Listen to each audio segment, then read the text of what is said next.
Good afternoon, everyone, and thank you for joining us for today's Institute of Politics event, Trump at 1 Year. My name is Brisa, and I'm a second-year student at the college studying both political science and studies in Latin America and the Caribbean. At the IOP, I'm a voting ambassador team lead for USHI Votes and a session planner for W+ Winter Institute. I am also the political chair of the Organization of Latin American Students. Among the many policies significantly reshaped during the current administration, immigration policy is one I've followed closely. I spent the past year working with immigrant and refugee communities and seen firsthand how national policy decisions have played out in the everyday lives of vulnerable people. Last summer, I worked with immigration law, supporting unaccompanied minors who face sudden spikes in fees, increased processing delays, and the anxiety of encountering immigration enforcement in courts and asylum offices. I've continued this work through Hyde Park Refugee Project, helping refugee children in Chicago, where their fear has kept them from attending school. Beyond immigration, President Trump and his allies' goals for his second term have shaped policies that reach domestic programs and global affairs. I'm honored to welcome our distinguished reporters and correspondents who can provide expert insights on how these priorities have unfolded. Major Garrett is the chief Washington correspondent for CBS News, the host of The Takeout on CBS News 24/7, and previously CBS News chief White House correspondent from 2012 to 2018. In his current and past roles, Garrett has covered major presidential campaigns and reported on key domestic and foreign policy developments. Michelle Hackman is a reporter for the Wall Street Journal and covers U.S. immigration policy, weighing in on topics such as the southern border, care of unaccompanied children, and relevant legislation on Capitol Hill. Tyler Pager is a White House correspondent at the New York Times, covering President Trump and his administration. He is also the co-author of the New York Times bestselling book, 2024, How Trump Retook the White House and Democrats Lost America. He previously worked at the Washington Post, where he covered President Biden's presidency and won the 2022 Gerald R. Ford Journalism Prize for distinguished reporting on the presidency. Joining us tonight as a moderator is Mary Louise Kelly, host of All Things Considered on NPR, and the network's national security podcast, Sources and Methods. Throughout her career, she has focused on national security and reported from North Korea, Russia, and beyond. Before we begin, please take a moment to silence your phones. For the Q&A session, 2 microphones will circulate in the audience. Students will be given priority for the first questions. We encourage you to introduce yourself and keep key questions concise. We also encourage you to attend upcoming events. Curious U Chicago students are invited to meet the Winter-Spring 2026 Pritzker Fellows here at Ida Hall, upstairs in the 3rd floor theater on January 27th. On February 3rd, right here in Cloister Club, we will hear from a panel of 3 top-level officials who resigned from prestigious roles in different professions over ethical concerns. You can find more information on upcoming events on politics.uchicago.edu. Now, please join me in giving a warm welcome to Major Garrett, Michelle Hackman, Tyler Pager, and Mary Louise Kelly.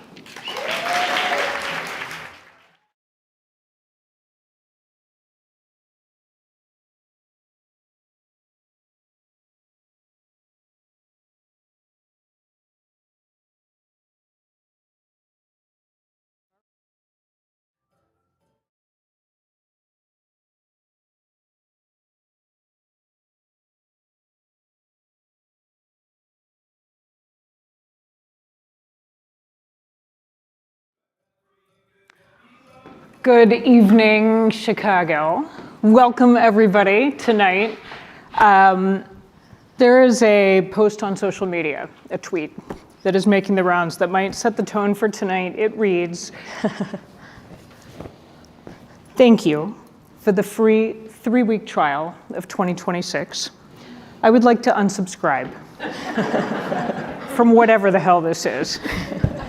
Which, whatever the hell this is, has not been boring so far. I want to welcome, you've just heard the fabulous introductions for Major Garrett, Tyler Pager, and Michelle Hackman, my colleagues and brethren as reporters at the Wall Street Journal, New York Times, CBS. I'm Mary Louise Kelly. We're going to spend a little over an hour tonight trying to take stock of Trump at 1 year, Trump's first year as president. We're going to consider what's happening on the international stage as President Trump makes his way to Davos tonight, and as the US appears to be unwinding its own world order, a world order that the United States created after World War II. We're also going to discuss some of the challenges for a free press in this moment, how we are doing our jobs, if we're doing them differently than we were or not, and why. And we're going to look ahead. My hope is that everyone, including the four of us, leave tonight with maybe something to bear in mind as we try to make sense of this year, too, that we are now embarked on of the Trump presidency. So with that, I want to start here at home in the US, and specifically in Minneapolis, where the situation, as we all know, is changing very fast, but where we do know that we have 1,500 active duty military on standby to deploy to a US city. We have the Justice Department investigating the mayor of Minneapolis, the governor of Minnesota, and as of this afternoon, they have issued subpoenas. And of course, we have a 37-year-old woman, Renee Good, shot and killed, and anti-ICE protests continuing. So Michelle, I will throw this to you first, since you cover immigration. It's been a year. What the heck is happening? Where is this going? You know, I think one of the biggest stories that I covered over the last year, Minneapolis did not come as a surprise to me because I've watched it unfold in Los Angeles and DC and Chicago, is that ICE, this agency, has received tons of new funding. It's the best funded law enforcement agency in the entire federal government, more than the FBI. So they've had their ranks doubled, they have all this money, and they've basically had all their guardrails taken away. And what you've seen, and they, thanks to Brett Kavanaugh, the Supreme Court justice, they have been given this sort of quasi-legal rationale that it's okay to profile. And so now, partially because of Brett Kavanaugh, they are legally allowed to stop someone just because they don't speak English, because they look brown, and maybe they look scared to see you. What's happening in Minneapolis is that, you guys here in Chicago watch the Border Patrol come and land, helicopters on top of apartment buildings and all that. There were, let's say, 500 agents in this city of about 2.5 million people. There are 3,000 federal agents in a city of about 400,000 people in Minneapolis. And it's close quarters, and there actually aren't that many undocumented people in Minneapolis. And so they're having to sort of comb the streets looking for these people, and that's leading to so many more confrontations than we've ever seen before. Major, you're nodding along as she's speaking. Give us the long view. How were you surprised by what's happened in these last couple of weeks in Minneapolis? Horrified, I'm sure, as many of us were, but surprised? No. I think on immigration, you have to understand the power of two words in the Trump administration: myth and maximalism. The myth is 24 million immigrants came into our country in the Biden administration. That number is preposterous. It is said all the time by the president. It used to be 20 million. Before that, he said 15 million. Before that, he said 12 million. The closest number is about 8 million interactions at the border, many of those repeaters.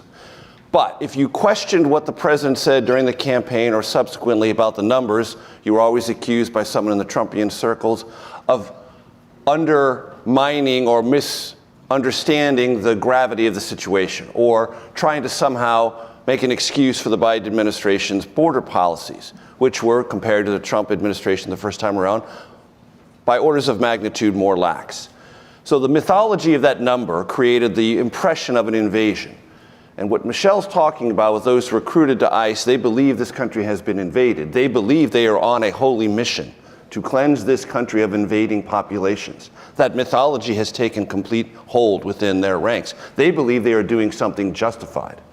And this is the uncomfortable part about the maximalist interpretation of the Trump administration and immigration law. Our immigration law has the word alien in it over and over and over. You may be uncomfortable with that word, you may consider that word triggering, but it's in the law. It's in the law all the way back to the founding of our country.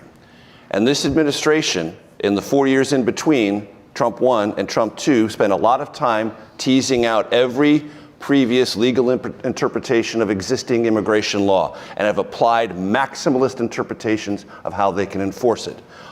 Insofar as to say to those who work for ICE or those who were brought in on ICE missions from the Federal Bureau of Prisons or ATF or anyone else, you have unlimited immunity.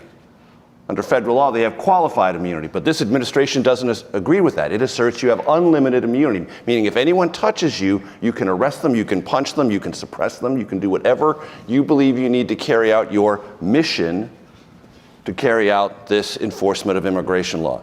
And Tom Homan said during the campaign over and over, and Trump also said this, if you're here illegally, you are a criminal, even if you haven't made it a criminal offense.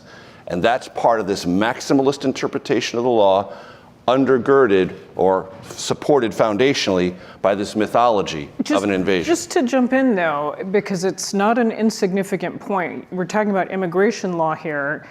Renee Good was not an immigrant. No. She is a U.S. citizen. Precisely. And that prompts me, I'm going to shift us a little bit, because we're trying to cover about 8,000 hours worth of issues in an hour here tonight. But just the Renee Good, U.S. citizen. This is happening at a moment when the Supreme Court is going to consider birthright citizenship after President Trump, in the first hours, days of returning to the White House, day one, issued an executive order rolling back birthright citizenship. When the very question of who is an American becomes politicized, what does that say about, what does that mean for our democracy? Well, it is something that the Supreme Court will clarify. Many court watchers believe it will clarify in the way it has always been understood. The birthright citizenship means what it says. The 14th Amendment means what it says. The Immigration Naturalization Act backs it up, means what it says. And every court interpretation since then means what it says. But that it's only being challenged primarily by blue state governors and not red state governors creates this very question of polarization over what citizenship is. Mm-hmm. I would think every attorney general in this country would want to file an amicus brief on that question of what the 14th Amendment means and what the Immigration Naturalization Act that backs it up means. But no, we have a partisan divide over this question of birthright citizenship, which feels odd to me and strange and something I wouldn't have anticipated 15 years ago. Tyler, to bring you in, and all of you, feel free to jump in. We want to keep this conversational, and we'll be taking questions from all of you as we make our way along. But one of your colleagues, Peter Baker, who covers the White House with you, is among the people I have seen making an interesting point, which is contrasting President Trump's disdain for protesters in Minneapolis and other American cities, talking about them as anarchists, as professional agitators, contrasting that with his support for many protesters overseas, Iran, to take a recent example, who he hailed as heroes and said American help is on the way. How should we understand that?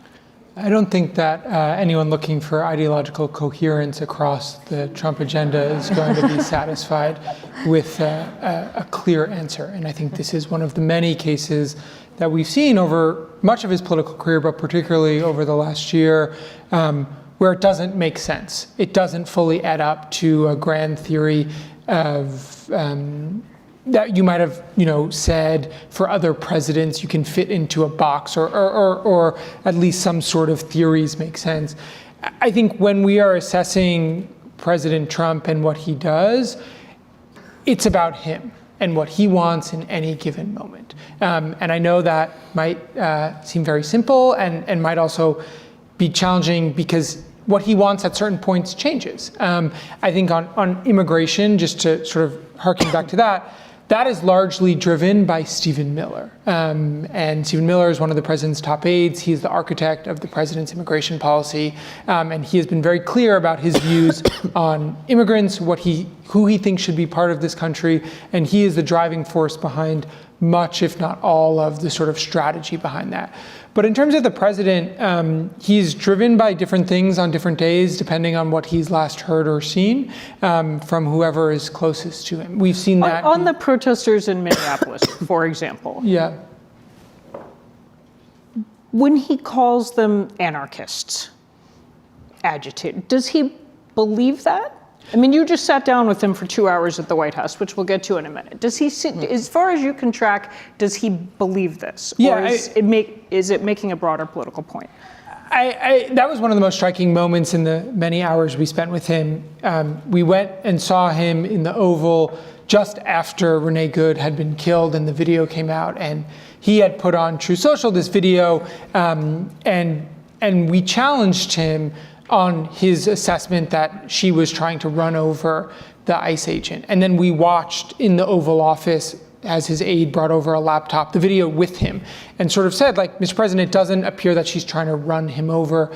I mean, he's like, well, I don't know, this is a bad situation, but it looks, and so we had a back and forth there.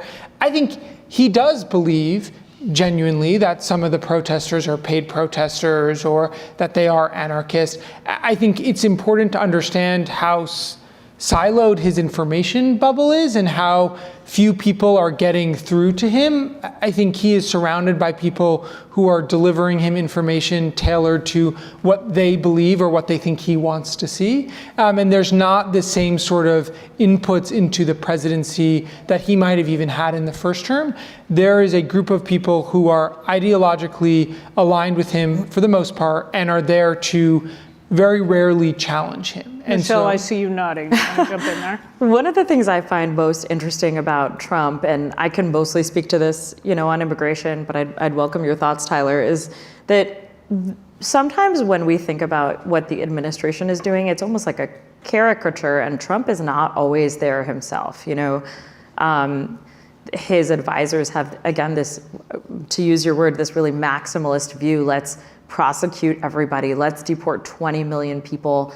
But Trump himself, we've seen and we've done reporting that behind closed doors, he gets uncomfortable when things are too rough, when they look ugly, when they reflect poorly on him politically. He tries to rescue industries that he really cares about. Last year we saw him say, ICE, please stop going after farms. You're killing our farmers. hospitality too. Yes, and hospitality. And I think actually, that if Trump himself were in charge, it actually wouldn't look quite so, not to say that he's not in charge, but if he were running the minutia of policy, it actually wouldn't look quite so maximalist or extreme. To that point, today, during the president's press conference that went on for quite some time, more than 2 hours. Press conference is a generous way to describe it. Yes, it was an hour and 45 minutes of preamble and about 22 minutes of questions. But in the opening, he mentioned that he felt terrible about what happened to Renee Good. Yeah. And he said sometimes ICE agents make mistakes. They're in a tough situation. It's hard. Suddenly there was this creeping rhetoric about, whoa, there is a public interpretation of this that is turning harshly against me, and it's now become something I'm aware of, and I've got to vocalize this differently. And there was a strained effort to vocalize it differently at the The podium. polling for him has suddenly gotten much worse. I mean, immigration was his best issue even a few months ago, and now suddenly he's net negative, definitely with independents and almost there with even some Republicans. Yeah.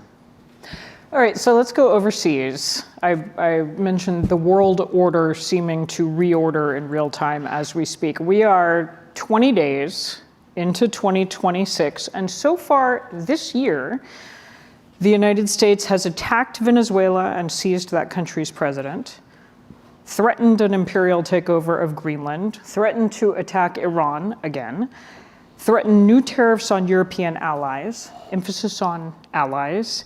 This from a president who is openly campaigning for a Nobel Peace Prize and who campaigned on a promise of not dragging the US into foreign conflicts and entanglements. Tyler, I'm going to ask you another. How should we make sense of this? I mean, his overseas engagements, for the most part, are driven by his desire to win the Nobel Peace Prize. I know it's sort of a caricature, but it really is true. He is very proud of the statistic that he trots out that is not fully true, that he solved 8 wars. He sometimes confuses the countries that he has allegedly solved the conflicts, because he is very set on the fact that he thinks he deserves the Nobel Peace Prize. And so some of his engagements are genuinely driven by conflicts he thinks he can solve and focusing there. But he has been asked many times about how America First, no new wars, bringing troops home squares with his aggressive military actions in Iran, in Venezuela. And it's interesting because at the same time that he's touting all the wars that he solves, he's also very proud of his military legacy, building up the military. He talked about that a lot today. And he can sort of rattle off the accomplishments that he thinks he's had on the military: Soleimani, al-Baghdadi, Fordo, the nuclear facilities in Iran, and Maduro in Venezuela. And what he argues, for example, with Maduro and the capture of Maduro, is that he is now getting oil that will benefit the people of the United States economically, and also the people of Venezuela. And reducing the flow of drugs, you would argue, and this is to the benefit of Americans. That is, and I would defer to Michelle on that, but that's not really true in terms of where he says he wants to stop the trafficking of drugs. The drugs don't really come through Venezuela. That's mostly other places. So that the DEA's own statistics say up to 15% come through Venezuela. And I would add that he also pardoned an actual known drug trafficker president of Honduras. Right. So I think in terms of when you look big picture at foreign policy, it fits into, there's not really, as I said earlier, a pattern, but it's part of Trump's belief that he can really do whatever he wants. That there are very few, we asked him in this interview we did with him a few weeks ago, do you think, what stops you? Or what is the limits on your power? What are the constraints on you? And he said, my own morality. And then we said, what about international law? And he said, well, it depends on your definition of international law. So I think that sort of gives you the clearest window that I've seen of how he thinks about the world order. And his view is that if I want to do it, I can do it. I have a question for the room. If I had asked y'all not that long ago, name a place that the US would want so badly, it would be willing to fracture the NATO alliance, isolate its closest, longest standing allies, shatter the rules-based international order, a place the US would want so badly, how many of you would have told me Greenland? Yeah. Okay, a few hands. Wow. I want to get to you in the Q&A when we get there. You belong up here. You belong over right there. That lady right there. The latest developments over the weekend, tariffs. Mm-hmm. President Trump threatening 10% tariffs on European allies. Again, emphasis on allies, the UK, Germany, France, Denmark, unless they give him what he wants, and what he wants is Greenland. How ugly could this get? Very. The leader of France, Emmanuel Macron, said today that Europe doesn't want to be bullied and will not be bullied. And the bully he is talking about is not Putin, it's not President Xi of China, it's President Trump of the United States. Keir Starmer, Prime Minister of the United Kingdom, said yesterday, this policy is wrong and it must be stopped. Mark Carney, the Prime Minister of Canada, said the entire order of the Western world is being dismantled. Those are 3 close, long-standing allies of our country who have now realized that this transactional nature of foreign policy is no longer abstract. It is now very, very real. And Trump's intentions about Greenland, and we got some questions about this late this afternoon. He said, I think it's all going to work out. He was trying to temper things. The market didn't buy it. The market was still down almost 900 points on the Dow. That sense of this turbulence continued to roil the market. So whatever the president was trying to achieve there, he didn't. But he tried to soften things a little bit. But the French and the British and the Canadians don't think this is a soft conversation anymore. They believe this is a hard conversation. And the Greenlanders don't want to be bought. The Danes don't want to sell. And Europe considers this entire conversation not only offensive, but something that cuts to the core of what they thought they long understood about their relationship with the United States and the United States' relationship to them. And more European analysts are talking about this moment as a great cleaving, that we're not going to come back from this moment. However Greenland is resolved, the bitterness, the memory will linger. And I offer just as one example of a possible consequence of this, what happened late last week when the Canadians reached a new trade agreement with China, something literally inconceivable 2 years ago. And Mark Carney said, we need to look for better and more reliable allies. And that Carney said that about the Chinese government, not America, is astonishing. Yeah. Anything,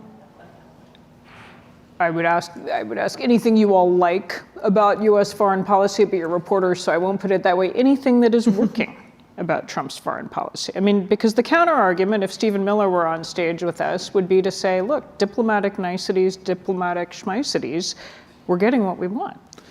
I mean, go ahead, Michelle. I was going to pose a question to you guys, which is, it does seem like he has solved a lot of, or I shouldn't say solved, but made progress on a lot of diplomatic issues like Israel.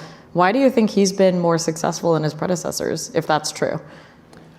I mean, I think if you were to have a Trump official up here, they would tell you from a military standpoint, the Maduro operation was flawlessly executed. There was no loss of life for American soldiers. And they captured Maduro, and it was a law enforcement operation. They brought him, they would say, to justice. They would say, Trump would say the same on Fordo. It's unclear. The intelligence assessment is not that they totally obliterated Iran's nuclear facilities like Trump says, but they did set back the nuclear facilities. On the border, the administration touts, Trump did this long media appearance today with a packet that listed all of his accomplishments in his first year. One of the ones is about border crossings, that he is not, he's closed the border, as he says.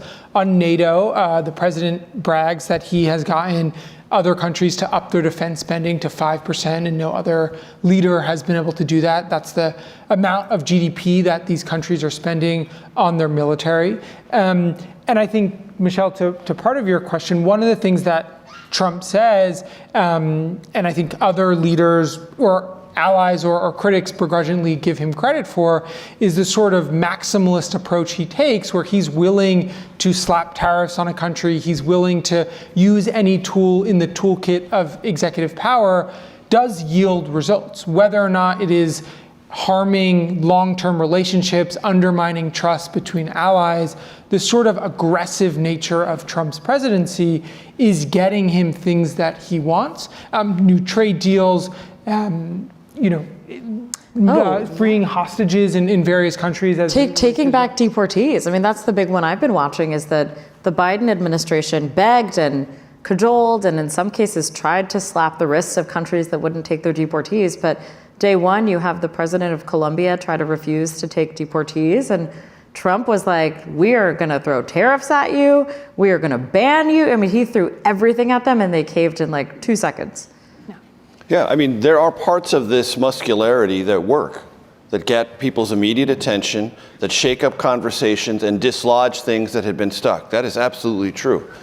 And there is a kind of landlord mentality that Trump has to foreign policy. Greenland is something he'd like to acquire. He says you don't treat it as well if you rent it. You treat it better if you own it. I want to own it. That's not true. Lots of military bases in the United States, as you well know, work beautifully, and we don't own them. We rent them. We have a general agreement. There's a little bit of economic, there's a little bit of diplomacy. It goes back and forth. It works to everyone's benefit. We don't own all the things where our U.S. military is positioned. But he's got that mindset about Greenland. He has a sort of Western hemispheric, late 19th century, early 20th century, meaning pre-World War I, pre-World War II, pre-international law, United Nations construct of what the hemisphere looks like and American dominance therein. And so he now believes he can get himself involved in Argentinian politics, Honduran politics, Colombian politics, Venezuelan politics, Panamanian politics, because America has interest in the hemisphere, and damn it, the American interests are going to come first. And if you want to argue with America on that, you better come with more than rhetoric. And most nations can't. They can't meet the United States force. So all of that creates a kind of muscularity, and whether or not it's ultimately peace, it is certainly a projection of strength. And in more quarters than not, that makes an impression. However, it hasn't made an impression in Ukraine, it hasn't resolved that conflict. The Board of Peace in Gaza, for example, cost $1 billion to be a member of. What is that $1 billion for? Is it for development? Does development include Palestinians?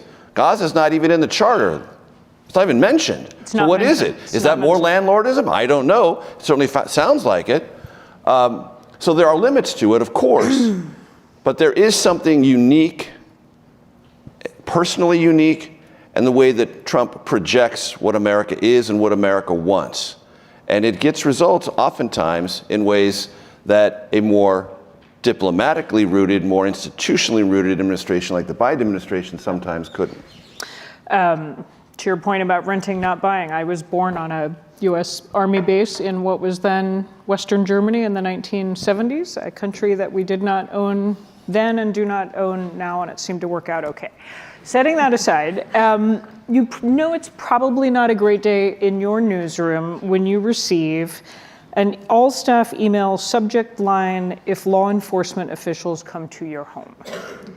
That was the subject line of an email I received, as did other NPR journalists on the day that the FBI raided the home of a Washington Post reporter. They seized her phone, they seized her laptops. Her boss, the executive editor of the Post, Matt Murray, called it, and I quote, "an extraordinary aggressive action that raises questions around the constitutional protections for our work." So let's stay there for a second on constitutional protections. We belong to a profession that is the only one explicitly protected in the US Constitution. Freedom of speech, freedom of the press. Our founders wrote it into there because they believe it was foundational to our democracy. Constitutional protections for your work, are they holding? Well, they exist. We have lawyers. Everyone has lawyers to protect us, advise us, counsel us. Your newsroom, CBS, was threatened directly with litigation by the White House again, just in the last few days. Yeah. You all sat down with President Trump, and afterward, Caroline Actually, it was a stand-up Leavitt. situation, but yes. It was a stand-up benefactor, true. You interviewed President Trump, and afterward, Caroline Leavitt said, "You're going to air the whole thing run it in its full, no entirety, or we'll edits, sue your or we ass will, off." quote, Yeah. sue your ass off." Yeah. I don't know if that was performative or not, as I understand it, and I wasn't there, and I wasn't briefed on it. That was what our intentions were going in. It was going to be about 12 minutes. They were going to make that the whole part of the show, the whole top of the show, treat it as an exclusive. It's not uncommon. So I don't know if that was performative or not. I just want to state for the record, as a reminder, the Obama administration tried to jail 2 American reporters, James Risen and James Rosen. Don't forget that. The Obama administration tried to jail 2 reporters in America. I just said their names. Those cases never went there, but they didn't not try. They did try. The federal inspection of that reporter's home was about either someone at the Pentagon or a contractor with classified information. I'm not saying that this Trump administration does not have a hostility, an overt hostility to the press. It does. It is mostly rhetorical. And it has rearranged the White House press corps in much more favorable and compliant ways to make the president happier than he was the first term. All of those things are relevant. All of those things are part of the times in which we live. And I don't know what this administration's ultimate intents are. But I want the record to reflect, because it mattered, because one of those people, James Rosen, was a colleague of mine, and it was serious business. And it was serious business for James Risen. And the Obama administration was not messing around. And it was over, where did you get your information and who were your sources? Long-standing points of conflict between people in government and reporters who were trying to provide information to a public in a candid and credible way. It's a tension that's existed since our country was founded. I've always been proud to be on the side trying to get that information. And the First Amendment is real, and we've got lawyers to protect it. I mean, you're absolutely right. There has always been a tension, an inherent tension, and I would argue a healthy tension between Yes. I can tell a story. our leaders and the people trying to cover them. Please, Michelle. I would say I can tell a brief story that sort of illustrates. I've been covering immigration since the first Trump administration, and I speak to many people inside the administration. Last year, I had a new experience for me. I covered a story. For the safety of this person, I'm not going to talk about the specific story. It was a story the administration really did not like. And the morning after it came out, one of the people I spoke to messaged me on Signal on a 5-minute delete time and said, I'm going to be polygraphed, and they're going to ask if I spoke to you. That was new. I've since spoken to numerous people who've been polygraphed by this administration, put on administrative leave for suspected speaking to reporters. And that has really silenced people. I mean, it's made it a lot harder for us to report and get fact out to people. And I feel that I am doing a much more incomplete job because, partially because people are just far too scared to talk to me, and partially because I have a little bit of this fear that I'm going to put people's livelihoods in danger by speaking to them. Yeah. And that is a difference. That is a huge and important difference. I'm so glad you brought that up. I mean, I have found one of the ironies of covering the Trump White House, actually the current one and the first administration, has been they take your call. The challenge isn't knowing what's on Trump's mind. He Never gives 2-hour press conferences. He tweets all night long. We know what he's thinking. They're willing. Tyler, how long was the interview y'all just had with him? On the record portion was just under 2 hours, but we were at the White House for 4.5 hours.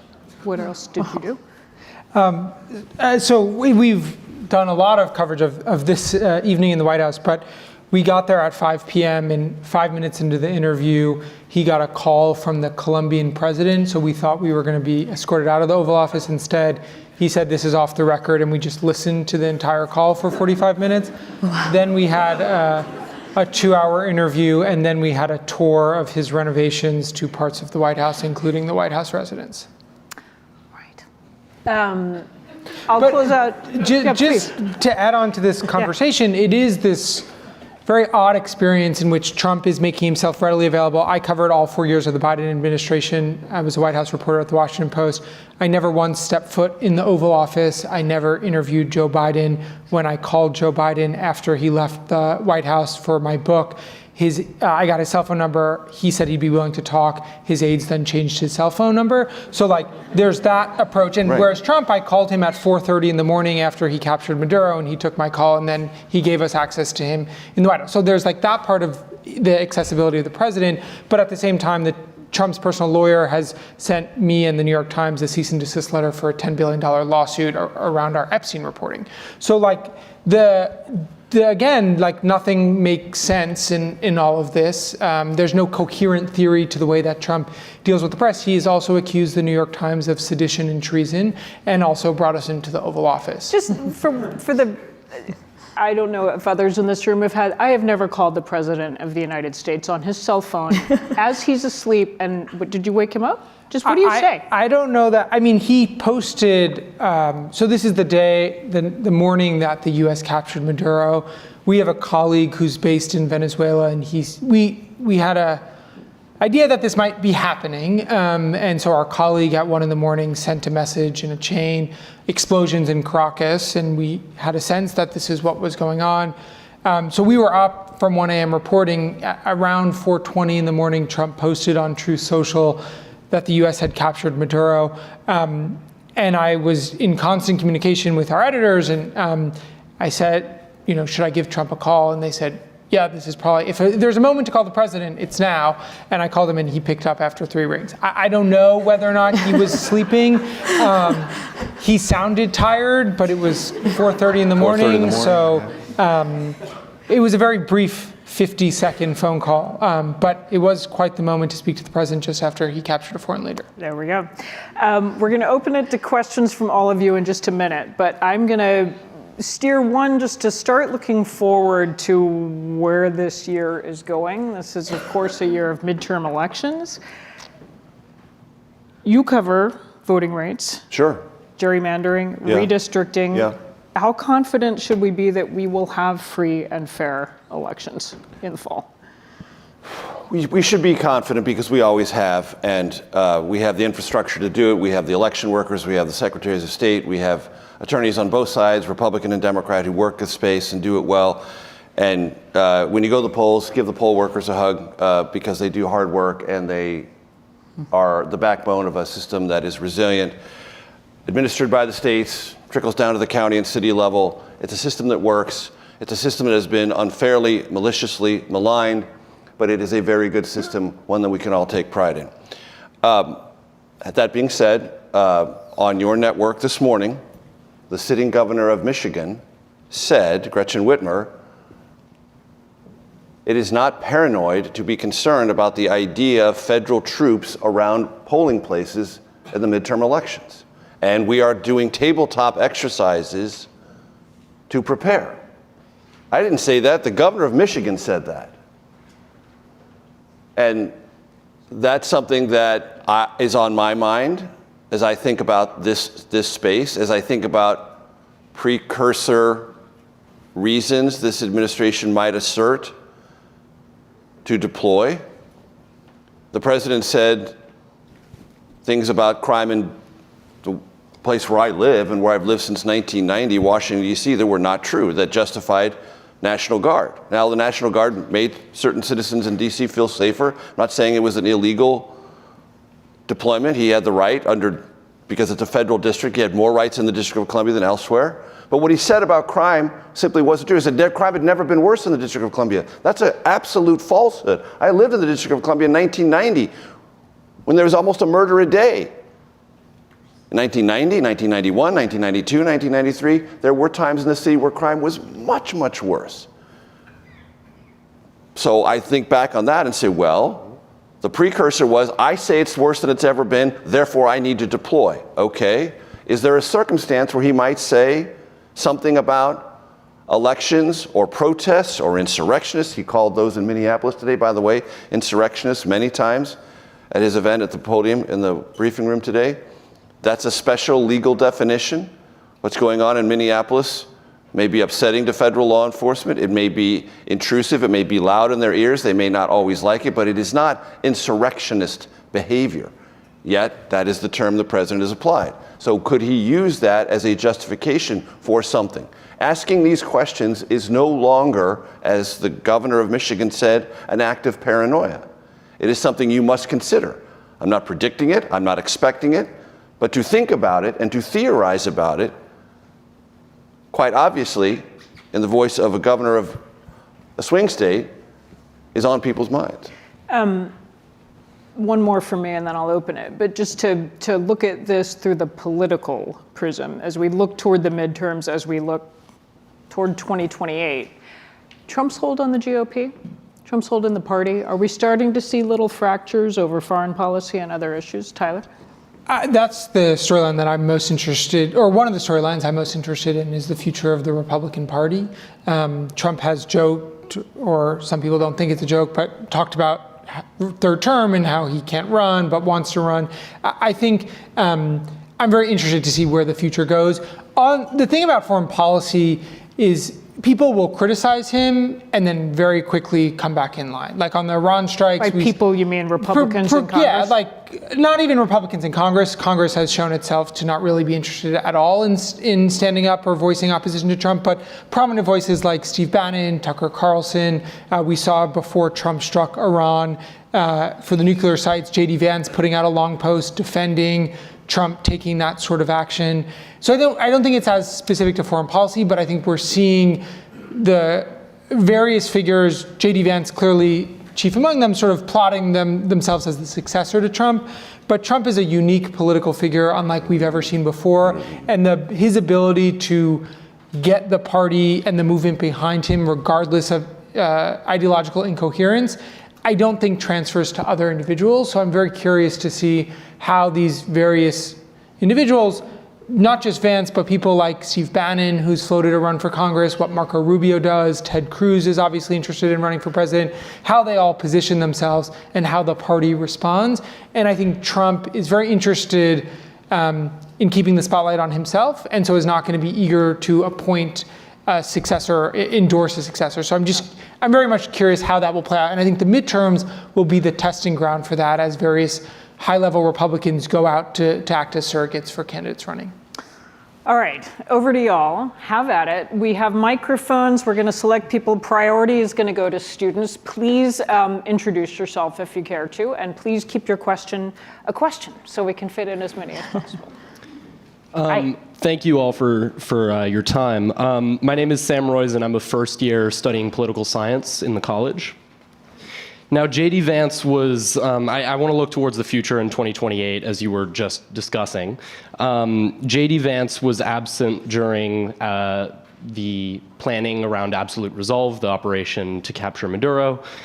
Secretary Rubio was taking on a bigger role in the press around that operation. J.D. Vance then came back around the ICE shooting of Renee Good, holding the first press conference of the administration around that, when the FBI was taking over the investigation at first. As you mentioned, Trump has jokingly discussed a third term. My question to you is, where do you see the future of the Republican Party? Is it in MAGA at all and Trump and his people, or is it going to be more towards perhaps some other Republicans, as we've seen Republicans sort of step away from the party line on certain key votes in even just the last few weeks? Is Vance or Rubio next? Trump himself? What's the plan of the administration, and then what do you think might really happen? Well, the midterms will be like every other midterm where Trump is a factor but not on the ballot. And Trump not on the ballot is a fundamentally different election. Every statistical pattern tells us that. Trump on the ballot reshapes the electorate. Trump not on the ballot, it doesn't. Or if it does so harmfully to Republican prospects. Marco Rubio and J.D. Vance have said both that they're each other's best friend. That's how you know that's not true. Okay? Whatever President Trump's intentions are, he wants to be the deciding factor for whoever the nominee is. I would say the inside track has to go to Vance, but Marco Rubio, with his 4 jobs in this administration, is right next to him.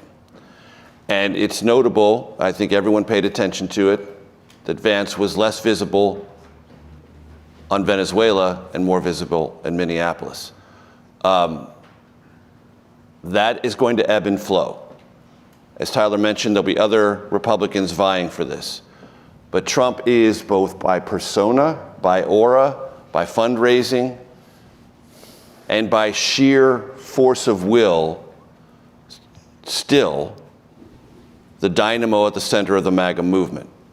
When does that begin to break? Does it take a setback in the midterms that creates a House Democratic majority and a near Senate Democratic majority? That might be when lame duckery begins. I don't know. It may come before that. How many Republicans beg Trump to campaign with them in the midterms? That is going to be an interesting litmus test. Do you want Trump near you, or do you want him far away from you? You know the ads are going to morph your face with his, or you're faced with ICE or something else, or you're faced with inflation and prices.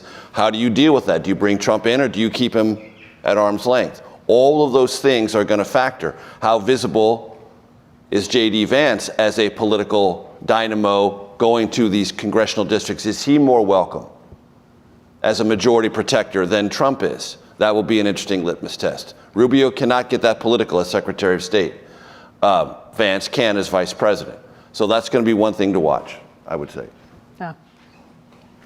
Next question. Hi, my name is Ariana Fox. I'm a second year. My question's more towards Michelle. So you talked about how the ratio of ICE agents in Minneapolis is a large effect of what's happening now. Do you see this, number one, what is the next place you see this spilling over to, and do you see this spilling over nationally? Yeah, so far we've seen ICE take on one city at a time. I believe that's because that's about the capacity that they have. Who knows now that they've sort of doubled their ranks and those people are fully on the field, but They believe, this administration, particularly ICE, it is as much about the show as it is about the actual law enforcement, to the point where, I've spoken a lot with a man named Greg Bovino. I'm sure you guys in Chicago know him well. Talk about someone who will pick up the phone and say absolutely anything. And he told me, he said, when I spoke to him last, he said, I don't know where this road show is going to go next. You might want to look for some repeat performances, meaning Chicago, meaning LA. And I was struck by that language, because that is how they think about it. Can I follow up on that excellent question, which was just, what difference does it make that the presence that is on the streets in Minneapolis right now is ICE, active duty military may be going? That's different from the National Guard, different ground rules, different training from Border Patrol, for example. How does that change the equation? So to some extent, they have different training.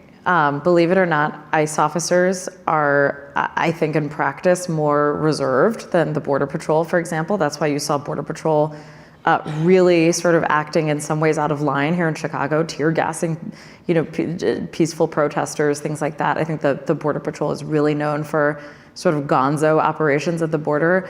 But to some extent, I don't think it matters to people, Mary Louise. Does it matter if the person who's putting their hands on you is an ATF agent or from the Marshals Service? I think that they are all sort of given the same marching orders, and we should be paying attention more to the numbers and the orders that they're given rather than, which agency they come from. And very quickly, you mentioned the National Guard. Just Yeah. think about the ominous dimensions of this. If the Minnesota National Guard is deployed, and the active duty U.S. military forces are deployed, what are they deployed to do? Are they deployed to confront one another? That's heavy. That's some very heavy business. And the answer to your question is sanctuary cities. This administration believes sanctuary city policies are an affront to federal authority. Straight up affront that must be suppressed. That's part of this mission, this idea. You are defying federal law. There is federal immigration law on the books. We are here to enforce it. You are not assisting us. As a matter of fact, you are preventing us from doing it in a more efficient way. Therefore, you must be dealt with. And that is part of I believe, the mentality and the sort of intensity that they bring to this particular set of actions. And it's only been in sanctuary cities. I'll share one little anecdote, which is I remember arriving back in DC from Alaska, having covered the Trump-Putin summit that was going to end the war in Ukraine.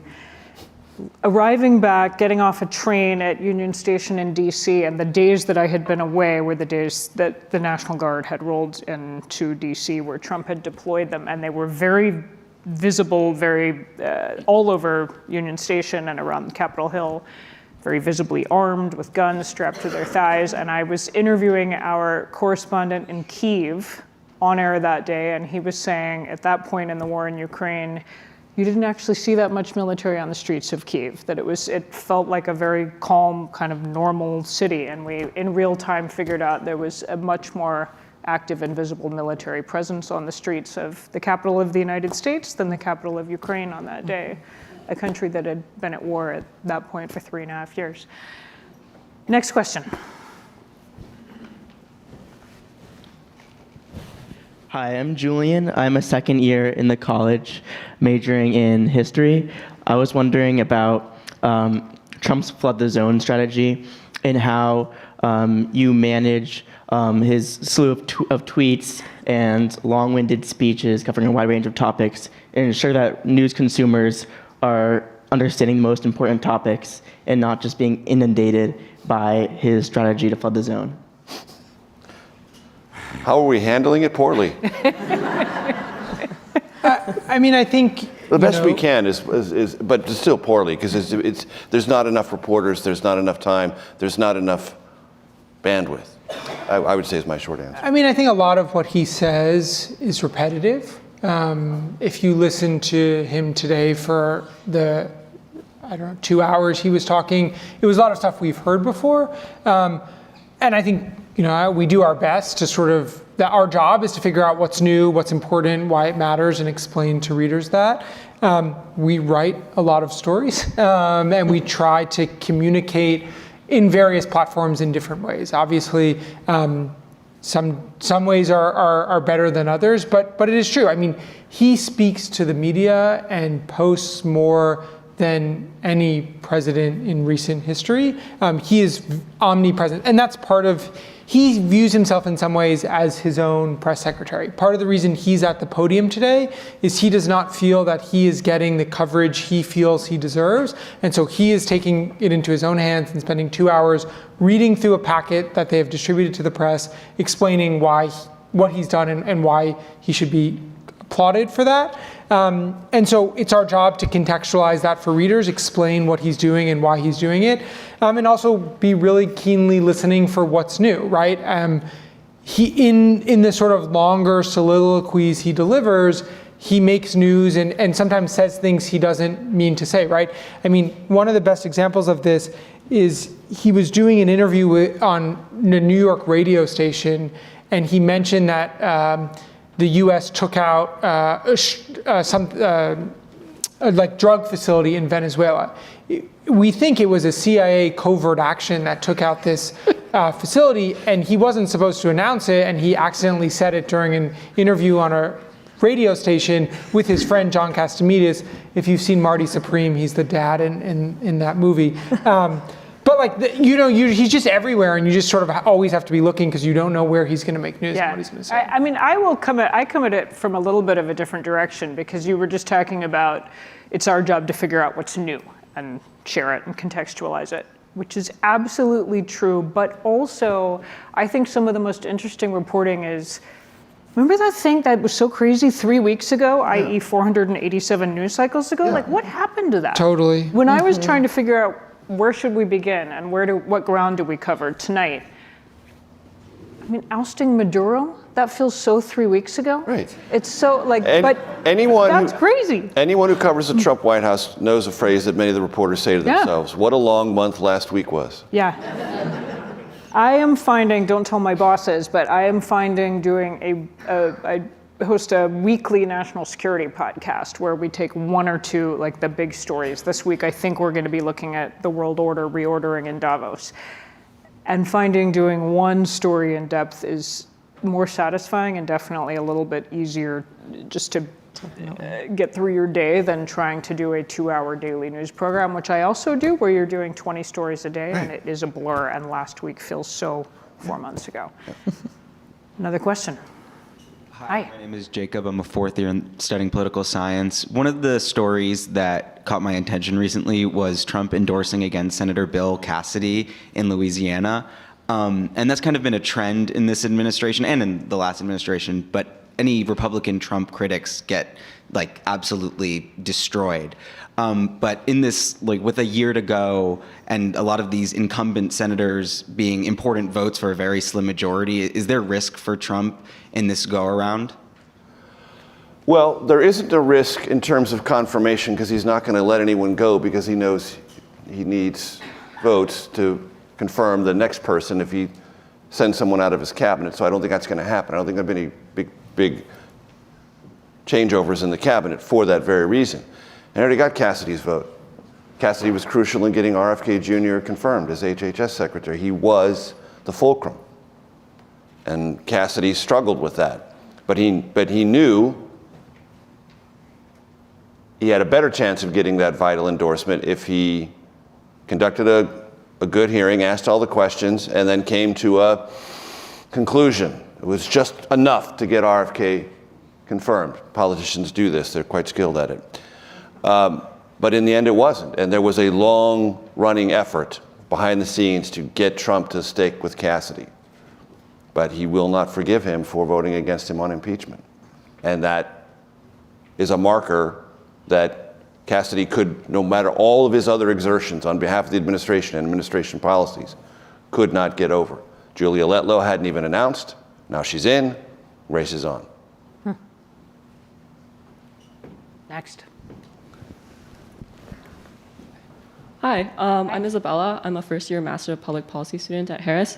So I want to go back to the point about Canada and China. So Mark Carney gave his speech at Davos today, and he brings up two main points. Number one, that middle powers like Canada have a lot more power in deciding who the big power is by choosing who they decide to align with. And number two, that kind of action, especially as of late, is directly feeding into a new world order, which is apparently undeniable. So especially as a Canadian myself, I guess a big question that's been on our mind recently is, what is the future of American hegemony? And as these middle powers like Canada and now Europe decide to stray away from the US, is this going to affect the future of American power on the global stage? I mean, absolutely. I think the sort of built-in assumptions of the post-World War II world order, the NATO alliance being chief among them, are not built in anymore. I think we're seeing one of the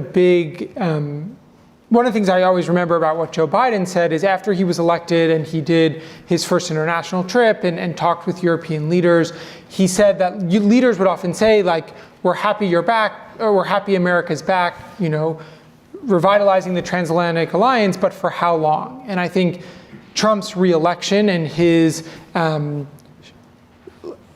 trying to think of the best word, his sort of lack of regard for NATO and his belief that he can really do whatever he wants and maybe fracture the alliance over trying to take Greenland, shows you that these other countries and these other leaders are rethinking the long-term relationship for the US. And I think, as Major said earlier, European leaders are really rattled by Trump's insistence on taking over Greenland. They just don't understand it. They're furious, they're outraged. And I think regardless of who is elected president next, I think this episode and these really last 10 years are changing the way leaders are going to interact and changing the way that not just leaders are thinking of America, but citizens are thinking of America, citizens of other countries.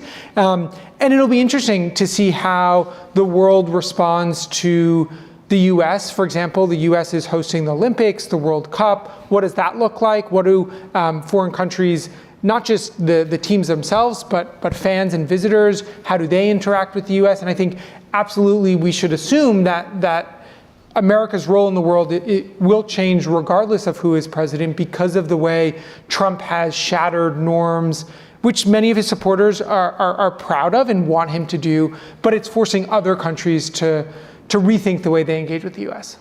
There was some speculation in your newspaper today that some European countries might choose not to send their national teams to the World Cup this summer because that'll get them.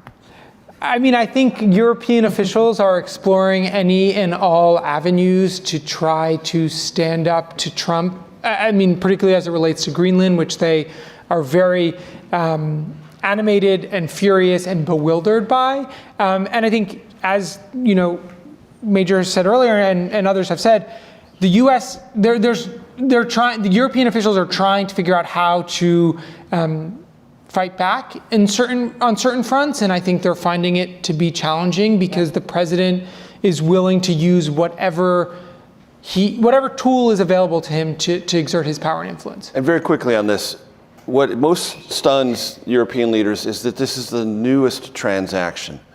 They'd already gone through a series of transactions. Look, Robert Gates, when he worked for President Obama, badgered NATO officials to meet the 2% minimum of GDP for defense. He raised it first, but Trump made that happen. That is an unqualified victory for Trump in the first term, absolutely. Now it's up to 5%. That's transaction number one.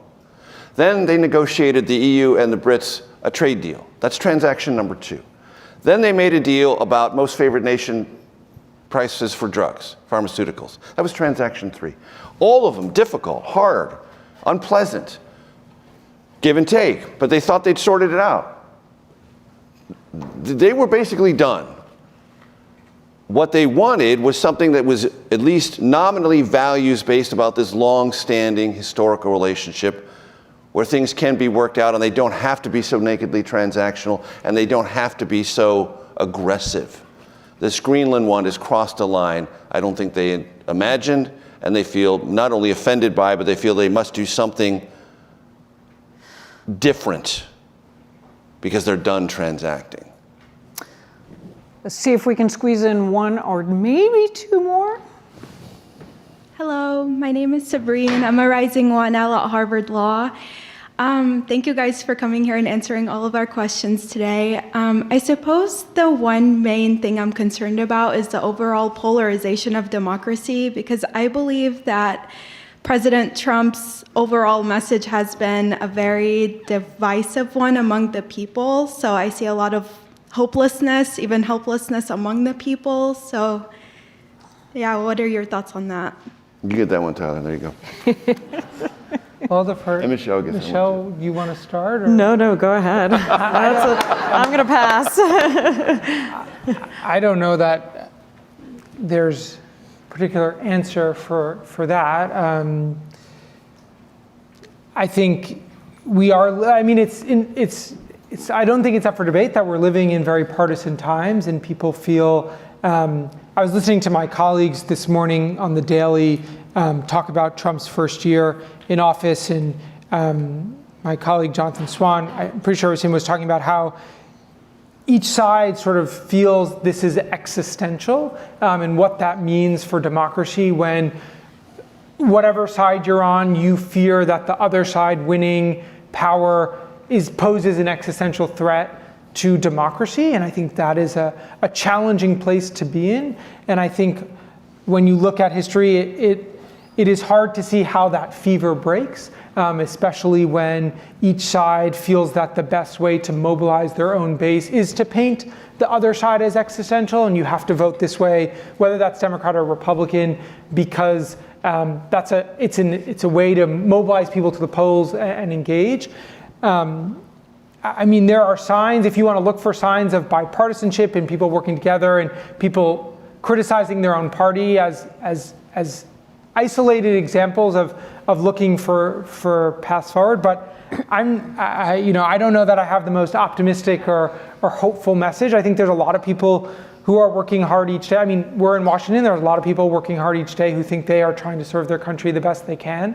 And in that sort of public service mindset, I think there's inspiration to find in there. But I don't know, I defer to my colleagues up here. I will say this, and I'm not necessarily offering this to you as a sort of optimistic appraisal. I just want to compare where we are now to where we were in the late 90s and the early 2000s.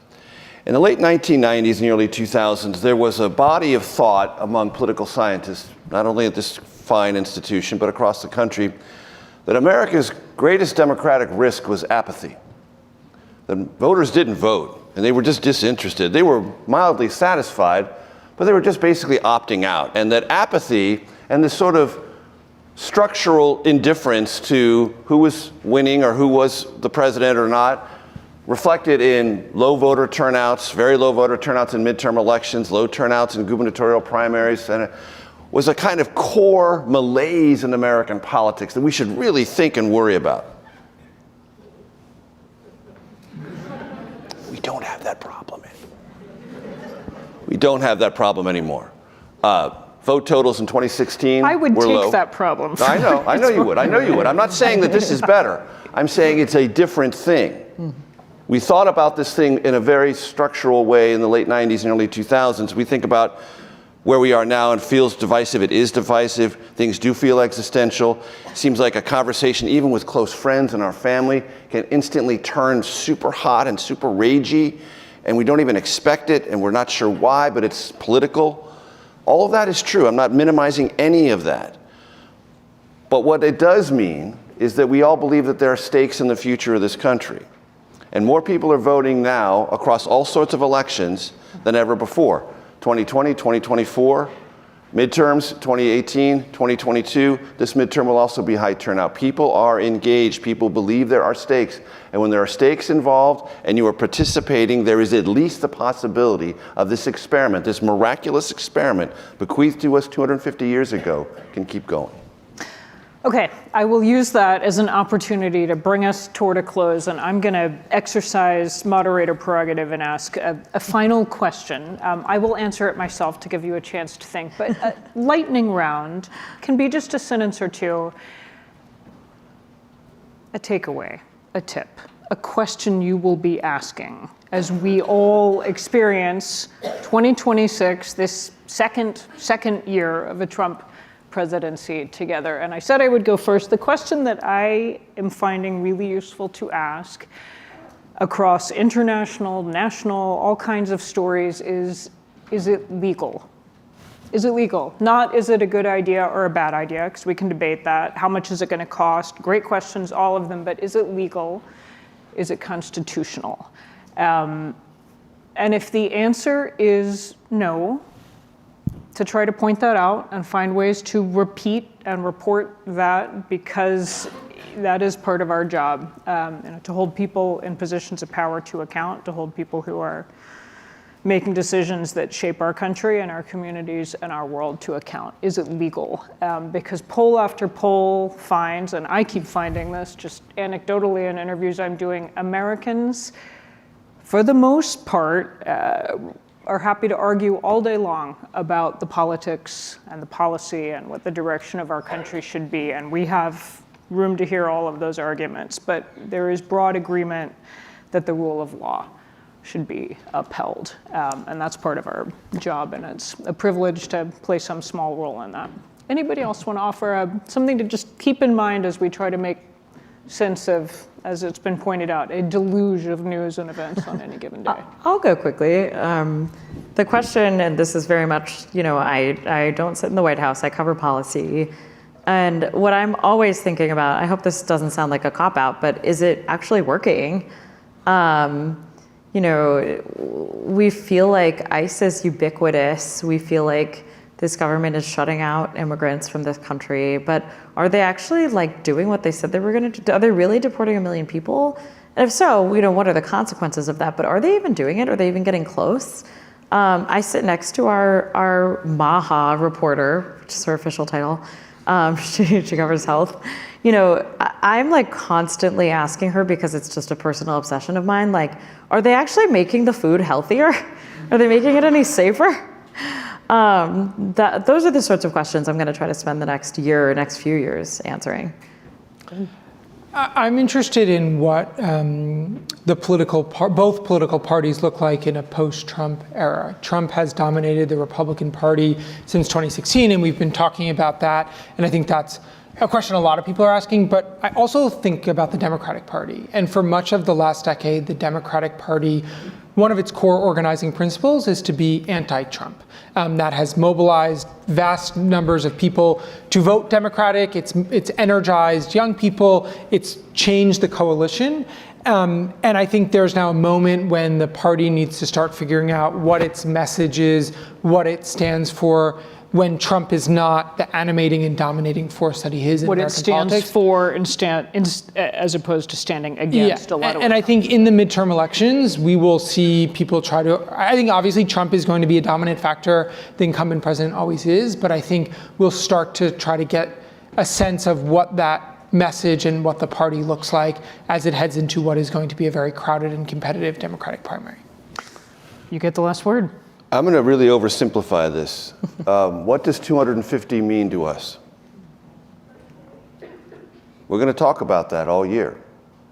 The president will have a very great deal to say about that. How will we absorb his interpretation of what 250 means to him? What does it mean to the students in this room? What does it mean to those of you who have grandchildren who you're trying to explain the story of America to? What does 250 mean to us as we are in this moment, but that feels very fraught for lots of reasons we've discussed here? How do we internalize that? And how does that become a political springboard for the midterms and the 2028 campaign? I think it's the background music of this entire year. And how it gets played and how it's heard is going to have strange and interesting effects. Major Garrett, Tyler Pager, Michelle Hackman, all of you, thank you for coming out on a very cold night. It's been a pleasure. Thank you.